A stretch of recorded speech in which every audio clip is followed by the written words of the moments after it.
Jamani, mimi nimekasirika sana jamani. Kuna mtu amenikasirisha leo, hata sina mood kabisa yani. Kuna watu wanajifanya marafiki lakini moyoni hawakutakii mema. Sasa nani amekukasirisha asubuhi hii jamani? Usiniulize. Yaani nilitumia rafiki yangu picha nikamwambia asionyeshe mtu, lakini baada ya dakika 10 tu kila mtu ashaona. Lakini alisambaza kwa bahati mbaya.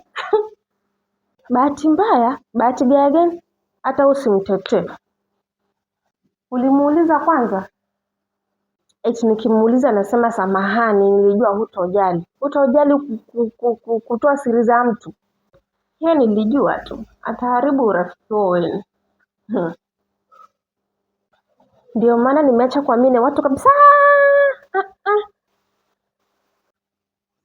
Usiseme hivyo Shosti. Sio kila mtu ni mbaya.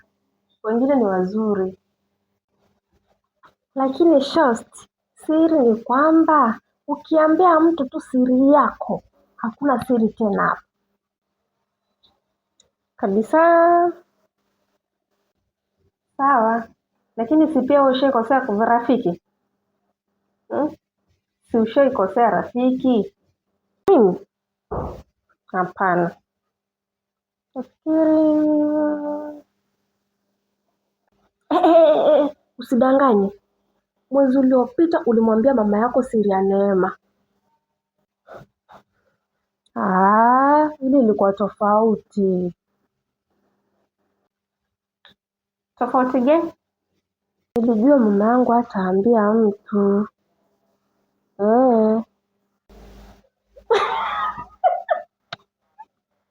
Kesho yake jirani alikuwa ashajua kila kitu. Jamani, msinikumbushe. Unaona sasa, wakati mwingine tunachukia makosa ya wengine, lakini sisi tunafanya hayo. Ndio maana kabla hukumu mtu, jiulize, wewe hujaifanya kosa kama hilo?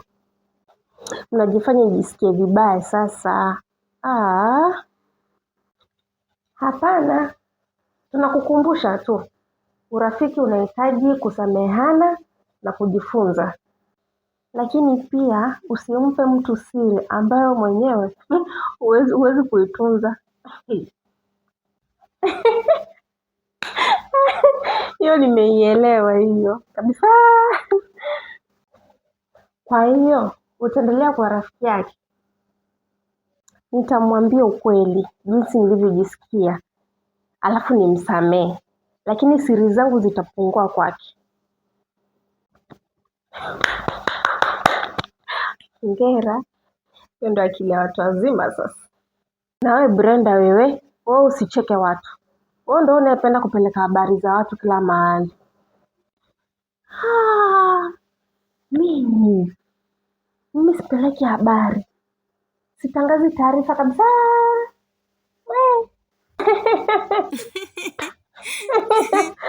Huwezi kubadilika. Muhimu ni kwamba mwisho wa siku urafiki wetu bado upo.